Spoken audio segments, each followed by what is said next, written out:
Good morning. It's good to see each and every one of you that chose to be with us this morning for our adult Bible class. We're glad to have each of you, and if you happen to be maybe tuning in virtually, welcome, possibly even for the first time. We're glad you're here.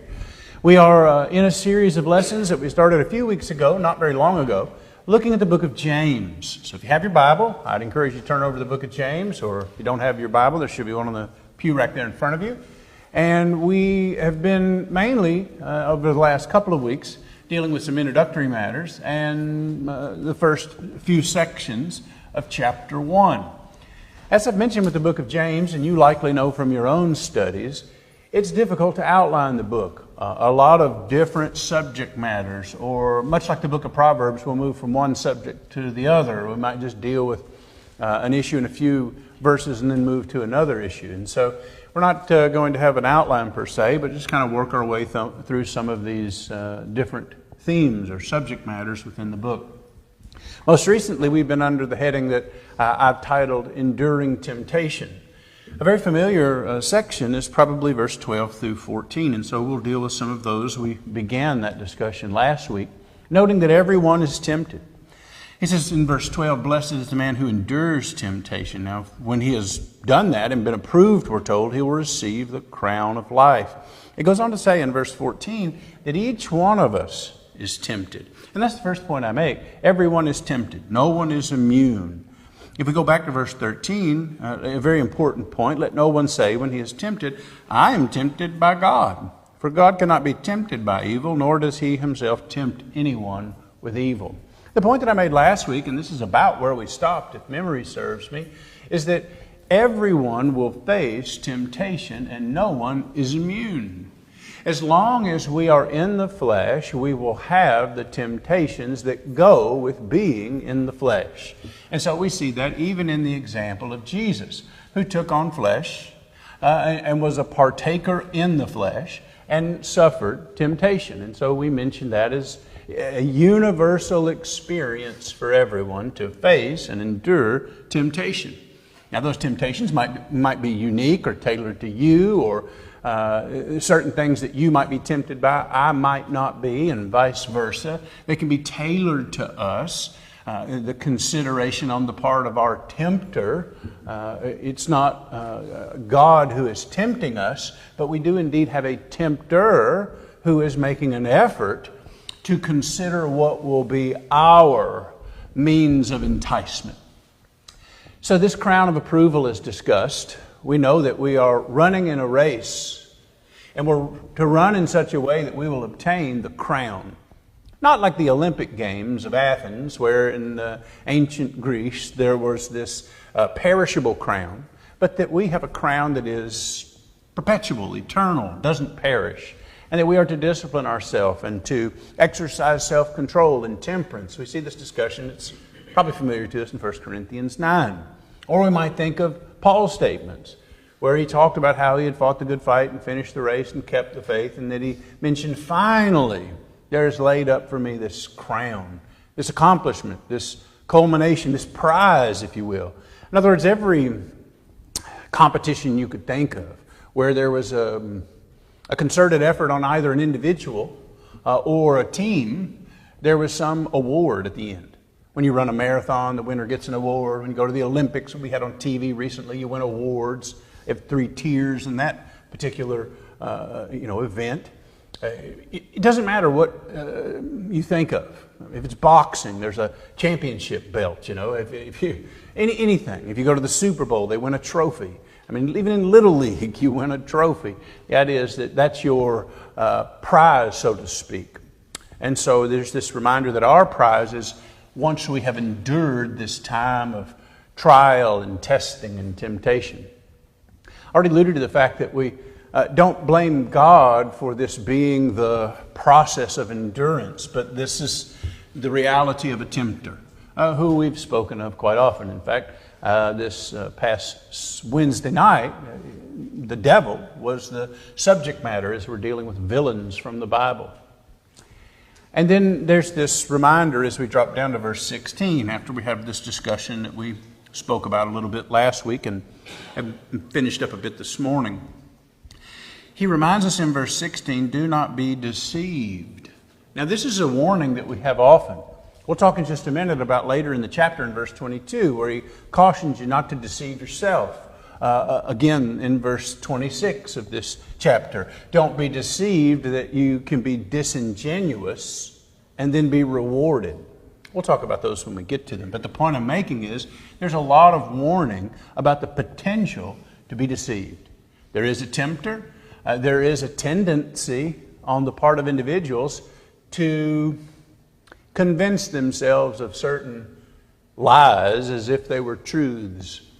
I don't know if you're guilty of this, but I think most people are poor self-analyzers. It's kind of like we have trouble investigating the plank in our own eye as we examine the sawdust in the eyes of others. But this deception, either on the part of the tempter or on our tendency to be self-deceptive, we need to be reminded of some things. And so he says in verse 16, do not be deceived, my beloved brethren. And then this verse that we often isolate and talk about independent of its context quite often. Verse 17, every good gift and every perfect gift is from above and comes down from the Father of lights, with whom there is no variation or shadow of turning. Now, why mention in the context of, or we might could argue there's some disjunct of the context, but basically he's saying, well, everybody's going to be tempted.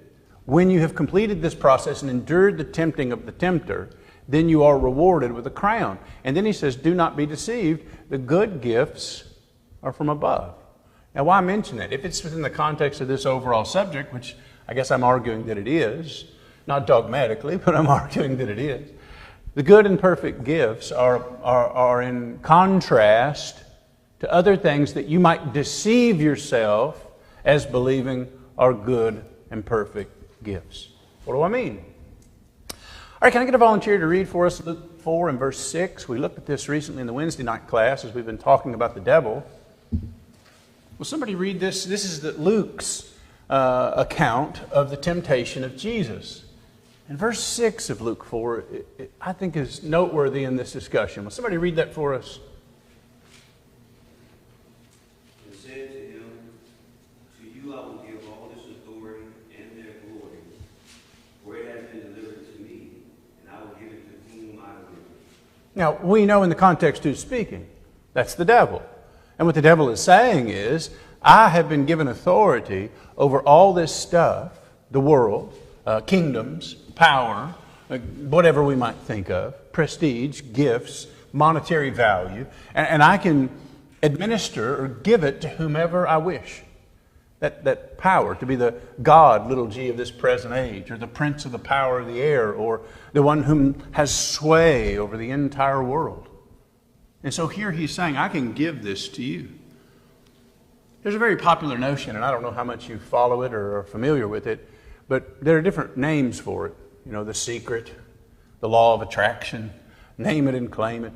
You know, this notion, I can ask the universe as if the universe is some independent, non-conscious entity that will provide for you if you can just manifest it. Are y'all familiar with this at all? The celebrities are big into it. Oprah was the one that first made it, I guess, streamlined popular as far as mainstream popular. There have been books and methodology to that for generations of manifesting things. But the idea is that you are appealing to a non-identifiable source to provide you with these things. Maybe it's the devil.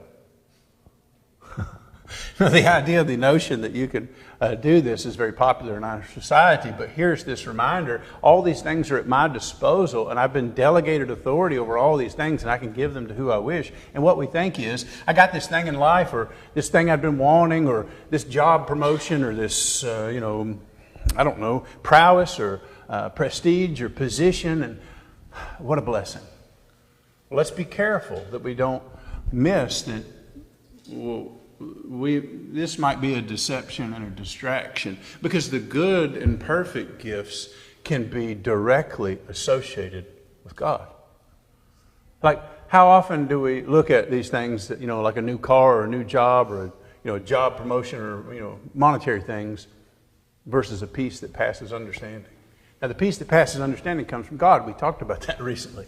But, the other things, let's not be deceived that those are the things that are of value or worth. The things that moth and rust can destroy and thief can break in and steal. And so we're reminded to make this contrast between those good and perfect gifts and those things that have enticed us. Because that's back in verse 12 and 13, right? We have been drawn away by our own desires. Let's not be deceived that those are the things that we ought to be chasing. I mean, we've all read the book of Ecclesiastes, right? The main point that Solomon is making is I spend a good deal of time chasing those things that ought to make one fulfilled, happy, meaning of life, purpose. I had women, I had palaces, I had servants born in my own house. I had everything. But at the end of the day, that wasn't worth anything. What really mattered and what really was of worth or value or transcended the finite human experience was to fear God and keep His commandments and be ready for that day of reckoning when we'll be judged by the deeds we've done in the body.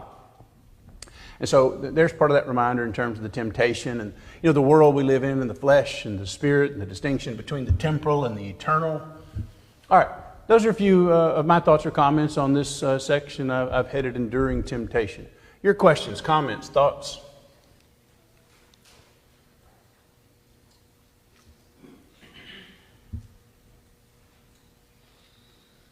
We're going to kind of change gears just a tad. So any comments about this before we move on and start looking at verse 19 and 20?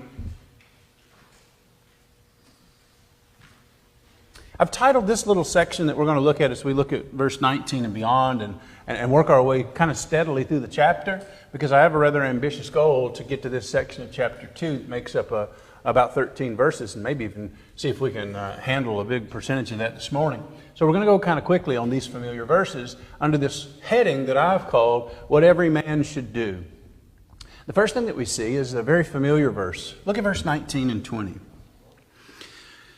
So then, my beloved brethren, let every man be swift to hear, slow to speak, and slow to wrath. Look at verse 20 then. He says, here's the portion why we should do this. For the wrath of man does not produce the righteousness of God. Now, I'll talk about that second part first. The wrath of man is not what ought to be accomplished for the sake of righteousness. So, what's the other type wrath? I tried to ask that it'd be difficult, but I asked it to be so easy. The wrath of God. Now, we've all probably studied Romans chapter 12, and we've alluded to it often. It's very practical wisdom, starting around verse 17, going through verse 21. It reminds us that vengeance is not ours, but it's God's. And we're told something very interesting in that little passage, and it's always just jumped off the page to me. And it says, leave room for wrath. That's just powerful. In other words, get out of the way, let God take care of it. And if God's going to execute some sort of wrath in the process of your adversary, your enemy, go read the Psalms and see how often, and we pointed it out even recently when we looked at Psalm 7. Note how often the subject matter is, I have an antagonist in my life.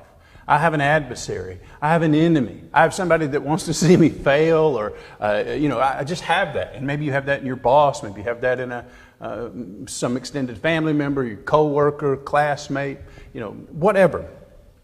But the point is simple, that we are not to avenge ourselves. We're to, as much as depends upon us, live at peace with all men. And if we have an enemy, we are to be kind. In fact, gracious and benevolent. And if he's hungry, give him something to eat. And if he's thirsty, give him something to drink. And we're to love our enemies, which is peculiar and, counterintuitive. So he says, we ought to be not looking for opportunity for wrath. And then if we look at the first part, he tells us that we ought to be swift to hear and slow to speak. And that we ought to have a long fuse. Another way to say that is to be long-suffering or bearing with one another. We'll mention this in a minute, but love suffers just for a minute or two, and then it blows its fuse. No, love suffers long. And so we're reminded that we have to be swift to hear and slow to speak. One of the things I've discovered, and this is just by observation, and you might disagree with me, and that's okay. Most people are terrible listeners. I don't mean like right now where you're listening to me speak. Just like in interpersonal relationships. And maybe you don't have those people in your life. Maybe you're fortunate that all the people in your life are great listeners and they really are astute and they care and they hear you and you feel heard and your feelings feel validated and you feel appreciated. But that's not been my observation. If you have one or two people in your life that actually truly, genuinely care enough to, make the effort to listen, then you're fortunate. But on the contrary, I got plenty of people in my life that'll tell me their opinion. Bet you don't. Have you ever thought about comparing the people in your life that will tell you what you ought to do or what you ought to think or what your problem is or what's wrong with the world, but then they, on the opposite, are very slow and lethargic or almost non-existent to actually listen to you and how you feel and validate where you are and, show some, even in a very literal sense in a conversation you have with someone. Have you ever done this? Have you ever just to mess with somebody, said something to see if they were listening? I've done that to people before, and it's just funny. There's an old illustration, and I won't go through the whole illustration, and I don't even remember the particulars, but there was a president who was having to go through these receiving lines, and you could look up the illustration. I don't even remember it. Wasn't even prepared to say it this morning, but it illustrates this point. There was a president, and he was tired of all these receiving lines where people come up and just shake his hand, and he would, to mess with him, he would say things like, I killed my mother-in-law. He said that, and they said, that's nice, Mr. President, thank you, good to meet you. And he would go through the line, and finally, one of them at the end, as he'd said this about 4 different people, one time he said, well, I'm sure she had it coming, Mr. President. The point is, he was saying these things just to test to see if people were listening, and invariably, people were poor listeners. And so I think that there's a great value in us being willing to hear people. I found in my own personal counseling, and I'm no professional at it, I just do it of some necessity and make it available as a service that I try and just muddle my way through and do the best I can. But one of the things I've discovered in counseling, one of the most important things you can do is listen and actually be able to articulate what they've said and how they feel and kind of say it back and reframe it, and the person understands that you will understand how they're feeling. It's really simple. But he says we ought to be, it's kind of like the old joke, there's a reason God made you with 2 ears and only 1 mouth. So you should listen twice as much as you speak. But people do right the opposite, if you've ever noted. So we're reminded that we ought to be slow to speak. Now let's look at a couple of passages ever so quickly. Can I get some volunteers? Will somebody read Proverbs 10 and verse 19? And then somebody else be prepared to read Proverbs 13:3. And while you're turning there, I'll give you a brief quote of Ecclesiastes 5. In Ecclesiastes 5, we find Solomon talking about this same principle. And the gist of what he says, I'll summarize. A fool's voice is known by his many words. But we see several Proverbs that teach us this same truth. Will somebody read for us Proverbs 10 and verse 19? In the multitude of words there wanted not sin, but he that refraineth his lips is wise.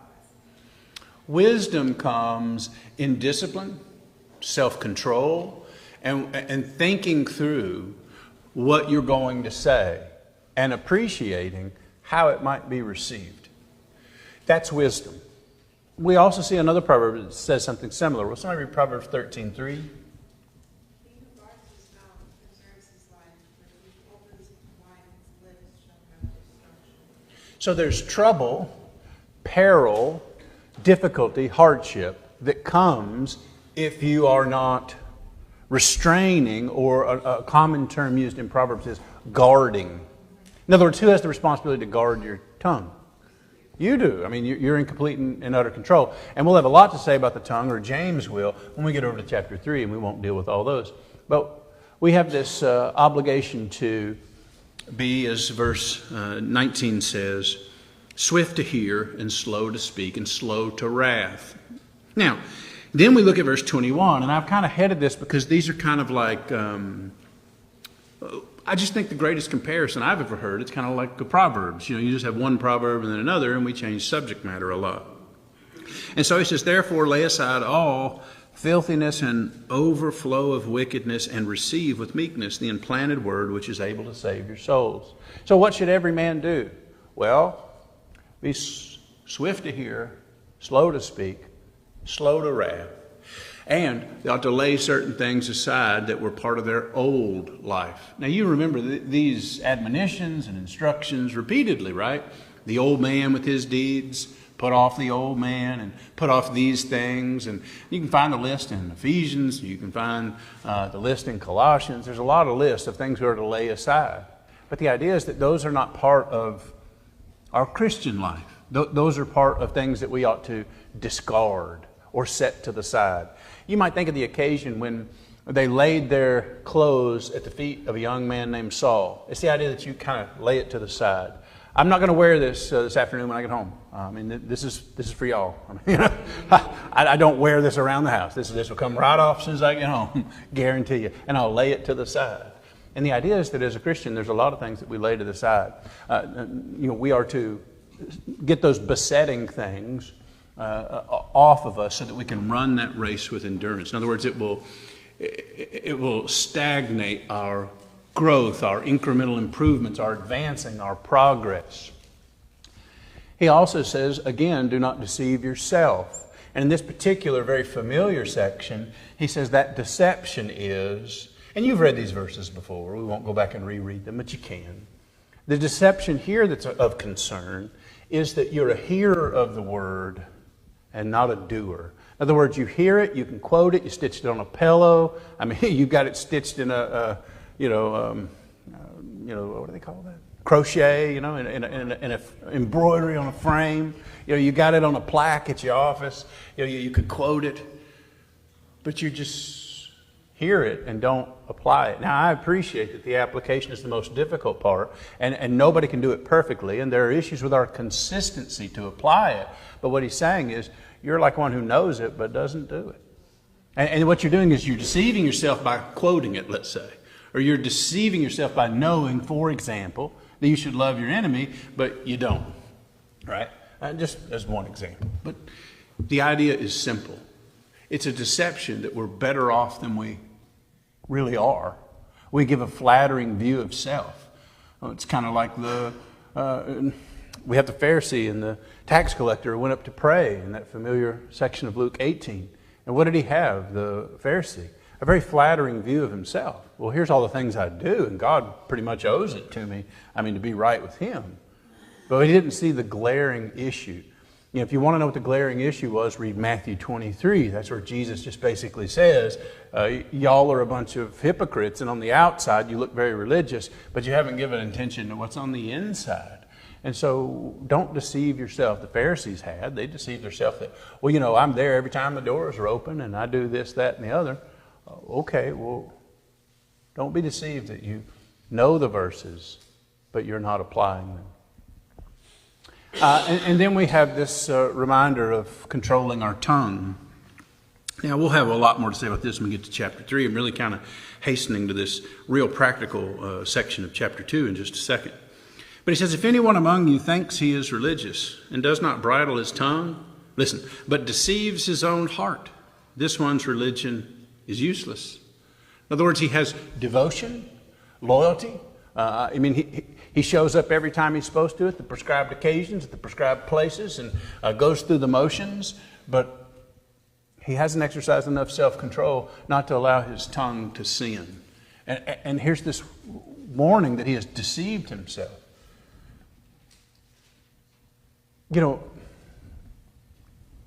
Controlling your tongue is arguably one of the most difficult disciplines that we endeavor to do. The first is to control your mind. Because you ever had things in your mind you're not proud of but you didn't say, and you were at least proud you didn't say them? Right? And so that's the most difficult. But the second most difficult is controlling that tongue. Life and death are in the power of the tongue. And you can breathe life or breathe death into relationships and other people with the power of your tongue. And so this is that caution. Don't deceive yourself that you're a religious person, but you can't quit cussing, or you can't quit gossiping, or you can't quit lying, or you can't quit backbiting. If you control it, don't deceive yourself. You are in control, and it's up to you. All right, one more, and then we'll pause here for questions, comments, or thoughts, and then I'll at least introduce our subject for chapter 2, because it's a really practical and applicable section in those first 13 verses, but have a genuine religion or devotion or loyalty, or however we want to use the term. The term religion is, I think, been hijacked, and it's kind of like the term Christian. It's overused to the point that it's misused. But nonetheless, verse 27, pure and undefiled religion before God and the Father is this: to visit orphans and widows in their trouble and keep oneself unspotted from the world. Now, this is not meant to be an exhaustive list or even just a categorical list that exhausts everything that's our responsibility for having pure and undefiled religion. But he says, hey, we ought to have a mind like God. If you've read through the Old Testament, I know that you have, it's had to have been impressed upon you how often God cares about widows and orphans, especially as you read through the law in the first 5 books of the Bible. He has a great deal to say about the needy, the poor, those who are widow and orphan, that they are the responsibility of His people to care for, to help. And then we also see this important reminder that we are not tainted by the world. The most common verse that we might think of as a parallel is in Romans chapter 12, in verse 1 and 2, where we're told, among other things, do not be conformed to the world. In other words, don't be spotted or tainted by the world. Another passage we might think of as a parallel is in 2 Corinthians chapter 6, where it says, come out from among them, lost, pagans, worldly, Gentiles, sinners, whatever you want to call it, those who are outside. Come out from among them and be clean. In other words, don't be tainted or spotted or marred. And so this reminder of purity. All right. So those are some of my thoughts about this section that I've kind of categorized as what every man should do. Be swift to hear, slow to speak, put certain things aside, be cautious and aware of the potential for self-deception, and control your tongue, and have a devotion that includes certain core truths of your care, love, compassion on the needy, and then your desire to remain clean and holy. You be holy, for He who called you is holy. All right, what are some of your thoughts about these probably very familiar sections?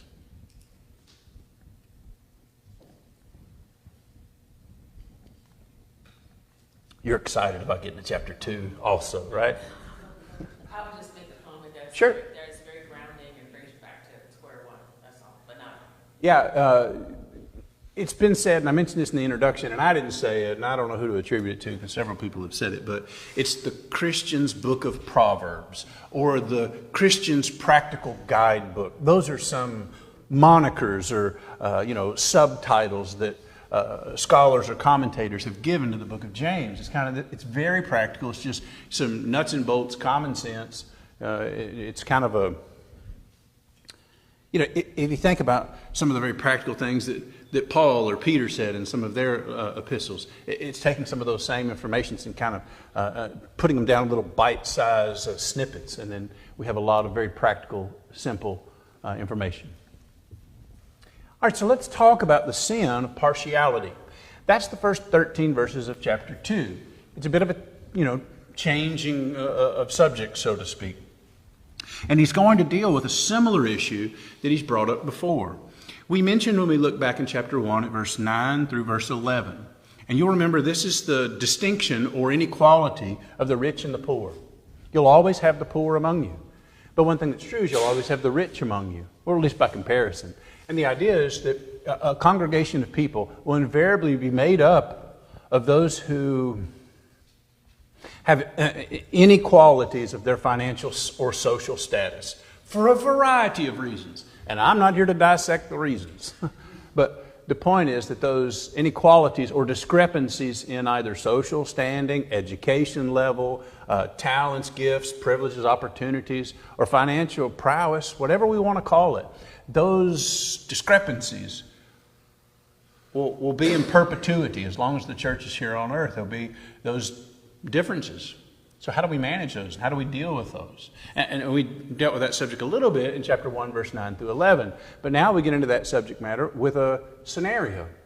The scenario is in verse 1 through 4. Let's read that and then kind of break it down a little bit.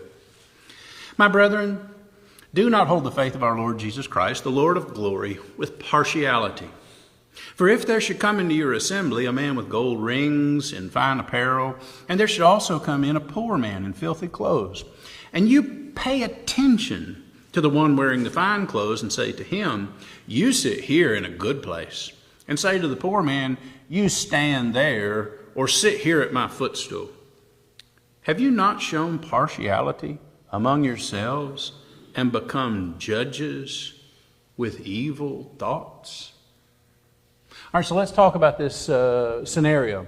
The first thing is we note that the caution is against judging based upon what? Appearances. So, can you always ascertain someone's net worth by the way they're dressed? No. I mean, so all we're doing is making a quick judgment based upon some rather superficial observations. Now, there may be some truth to it. We may be able to look at someone and say, okay, well, he's not on the Forbes 500 list of the most successful people. I mean, I can gather that much. But the idea is that we are making these judgments, first off, based upon appearance. And second off, based upon things that, we'll note in a minute, won't matter in 100 years. In 100 years, there's no babies in the room. All right, in 100 years, it won't matter if you had 10 million or $10. It just won't matter. And that's the point that we made back in chapter 1. These inequalities that exist now, they don't exist. Nobody's net worth has anything to do with anything in the afterlife. And so we're judging based upon appearances. And Jesus says you shouldn't do that. But what's funny about John 7 and verse 24 is often people wrongfully conclude you shouldn't judge anybody. Well, no, that's not the case. He says you shouldn't judge based upon appearance, but righteous judgments. Well, what judgments would be right? Where would you find those judgments that you could know were right? In Scripture. So, for example, if we think about the precedent of 1 Corinthians chapter 5, where we have the man who was guilty of that sexual immorality, not even named among the Gentiles. And they didn't judge that to be something worthy of exercising any church discipline. That's not good. One of the things that Paul said, and I loosely paraphrase, is I wasn't even there. I was absent. But I judged what he did was wrong. Why couldn't you? We didn't want to judge nobody. Well, it would be a righteous judgment to say the thing you're doing is wrong. Based on what? My opinion? No, it's scripturally wrong. I mean, he was having how do we say this? He was having a romantic relationship at best with his stepmother, at worst with his biological mother. Okay, that's horrible. I mean, you really think you're being too judgmental if you point out that's wrong? No. That's the point that Paul had to make to them. Okay. But righteous judgments. But we're often prone to consider our judgment based upon appearance is right. I mean, I'm just being honest. I mean, we judge people based upon our opinion, and then we categorize those as righteous judgments. All right, let's look at quickly a very familiar, probably, and important verse in this subject. 1 Samuel chapter 16. Will somebody read verse 7? Context is simple. You probably remember it. This is where we're having, ultimately, David anointed, but he's not considered, but his brothers, his oldest brother, is considered first, and David's just out in the field, and Jesse hasn't even entertained that he might be one to consider. Somebody read 1 Samuel chapter 16 and verse 7. But the Lord said to Samuel, do not look at his appearance or at his physical stature, because I have refused him. For the Lord does not see as man sees, for man sees the outward appearance, but the Lord looks at the heart. I think, as we think about that, and I've mentioned it before, we're going to mention it again, but we think about that Pharisee and the tax collector going up to the temple to pray, right? Which one had more worth in the sight of God? I say neither. Neither had more worth in the sight of God. Which one of them thought they had more worth in the sight of God? The Pharisee. Right? Which one ultimately went home justified because he was begging for mercy? Tax collector. Right? And so, my point is simple, right? So you got two guys coming through here, and you judge one as being more worth or of more value to the congregation, let's say, because they look like money. Then you got another guy, he looks like he's, been working up under a car all day, and he doesn't appear to have as much value. Well, I guess we got to ask the question first, where does the value lie? On the outside or the inside? I mean, isn't that simple? But what we do is we judge and we say, well, this one would be a better candidate for the church, for our congregation, for whatever, and that one would be less. But in the parable of the Pharisee and the tax collector, it's the opposite of your intuition, because your intuition is saying, we want that Pharisee here. I mean, what an asset to our congregation. We could utilize that Pharisee here at our congregation. I don't know what we could do with that tax collector. I really wish he wouldn't even be here. Right? But which one had more value ultimately and was justified? The opposite of our intuition. So when we make these judgments, are they righteous? Well, no, what he says is they're part of our evil thoughts. I mean, isn't that powerful? I didn't say it. He said when you do that, it's a sin. He'll call it a sin in just a minute. We won't get to it this morning. But he says the sin of partiality. That ain't what I said. But he says also, this partiality that you show is from your evil thoughts. In other words, another way of saying that is you didn't learn that from God. You didn't learn to judge someone by their outward appearance of their worth and value and contribution and potential. You didn't learn from God that that's something just from the external. In fact, when we looked at 1 Samuel 16, he said right the opposite. He said, man does that. I don't.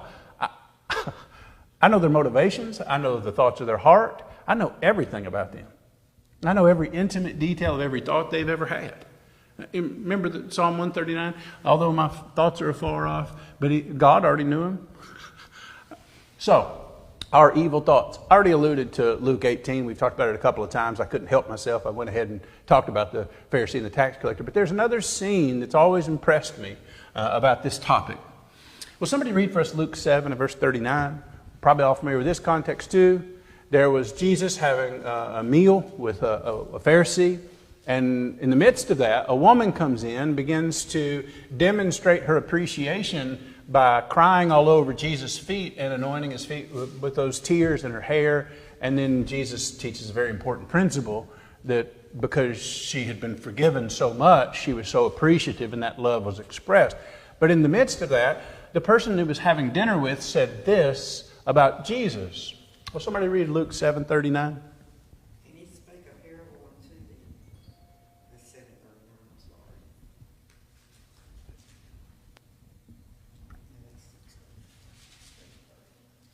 No, you're good. Now when the Pharisee which had bidden him saw it, he spake within himself, saying, This man, if he were a prophet, would have known who and what manner of woman this is that toucheth him, for she is a sinner. I know you've read that and been impressed with that, scoundrel of a thought, right? Here's this guy saying, I can't believe this Jesus fella is any kind of prophet. If he were any kind of prophet, I live in this town. I know this woman. And he's supposed to be a prophet, and he don't know this woman? And he's letting her come in here and carry on and touch him? Golly. You know what kind of sinner she is? Question. Was Jesus intimately aware of her sins? Yeah. Had they been forgiven? Yeah. So where did she stand with God? Just where she needed to be. But the lesson in that is, are you or I ever prone to make these type of judgments about people given their past? Because that's what it's all about, right? You think about the woman at the well. Does she have a past? And a present. Right? But the idea was we would judge them up and down and say, have you ever, no, you don't raise your hand, but have you ever entertained studying the Bible with someone and almost talked yourself out of it and saying, they probably wouldn't be interested. They're not a good candidate. They lived a rough life. They got these opinions. They're this, that, or the other. I have. I've been like, that's probably not going to work. Now, I had that thought and kept on going, but I think we've all had that thought to judge someone by their past, even by their education level. Some of the most loyal and faithful members of the body of Christ, probably wouldn't perform well on an IQ test. But that's not imperative. That we judge people by all sorts of things. Maybe the way they talk, or their education level, or their job, or their upbringing, or their past, or where they came from, or any number of superficial things. We can all be guilty of it. Have we had the second bell? Okay. See people standing out there. I'm like, not usually. All right. Let me just pause here and get your questions, comments, or thoughts before we do have that second bell. I think about a lot of, like Paul and men in the Bible, in the Old Testament, how they were and what they developed into. Yeah, but you know what's interesting about that? The point that's made, if you didn't hear, was, well, Paul had a past. Did the church accept him without?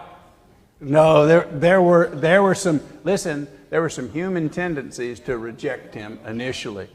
And I think that's part of all of our initial reaction that we have to face and say, okay, well, I might have judged this, but I'm not going to carry out any partiality just because my initial thought was negative. All right, we'll have to pick up here, and I think this is a very important conversation to have. So we'll pick up here and discuss this a little more. If you wanted to read ahead, read James 2 and 3. We'll get there shortly. All right, appreciate your attention.